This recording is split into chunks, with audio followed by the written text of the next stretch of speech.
अभी रिसेंट में जो 3 साइट्स को उड़ाया है यूएसए के द्वारा, उससे पहले एक घटनाक्रम को आप समझिए। अभी हाल ही में यूएसए के एक बड़े बिजनेसमैन ने वहाँ इन्वेस्ट किया है पाकिस्तान में सोना खोजने के लिए। एक चीज़ वो जो टाइम ऑफ पीरियड था वो है विद इन मंथ, यानी इंडिया के साथ जब वॉर मतलब सीज फायर या जो भी स्थिति पाकिस्तान की बनी थी वो उस समय की बात है। उसके बाद में अभी रिसेंट में विद इन 3 डेज पाकिस्तान के सेना प्रमुख को यूएसए के द्वारा बुलाया गया, उसको लंच वगैरह करवाया गया, वहाँ उसकी पीठ थपथपाई गई और जो भी कुछ हो सकता है। अब उनको पता पाकिस्तान की कितनी औकात है, वो कुत्ते की दुम बस मतलब वैसी की वैसी, और वो उसको वहाँ हिला के और आ गया। यूएसए ने बहुत क्लियर मैसेज दे दिया था कि हम ईरान पे अटैक करने वाले हैं और तुम चूं चपाट बिल्कुल भी मत करना, और वही हुआ। यूएसए ने अटैक किया 3 साइट्स पे। पाकिस्तान की ओर से किसकी प्रतिक्रिया आई? वहाँ के सेना प्रमुख या सेना की ओर से कुछ नहीं हुआ। वहाँ के प्रधानमंत्री राष्ट्रपति की ओर से एक निंदा जो होनी चाहिए थी वो निंदा वगैरह उन्होंने कर दी, भाई ये अंतर्राष्ट्रीय नियमों को उल्लंघन है और यूएसए को ऐसा नहीं करना चाहिए था।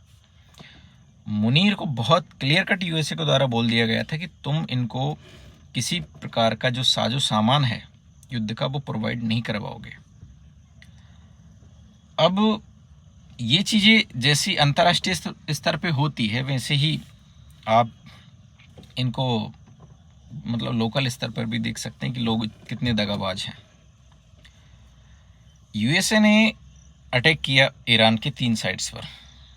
ईरान का 2 दिन बाद मैसेज आता है कि हमको उतना नुकसान नहीं, हमें नुकसान हुआ है पर उतना नुकसान नहीं हुआ कि लीकेज वगैरह हो।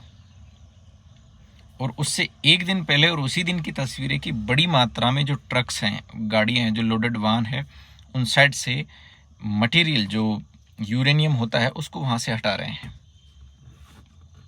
इजराइल ये चाहता था कि यूएसए अटैक करे साइट्स पे ताकि वो बॉम्ब ना बना पाए, और यूएसए जो है उसने इसलिए अटैक कर दिया कि ईरान जो है मजबूर कर रहा था उसको।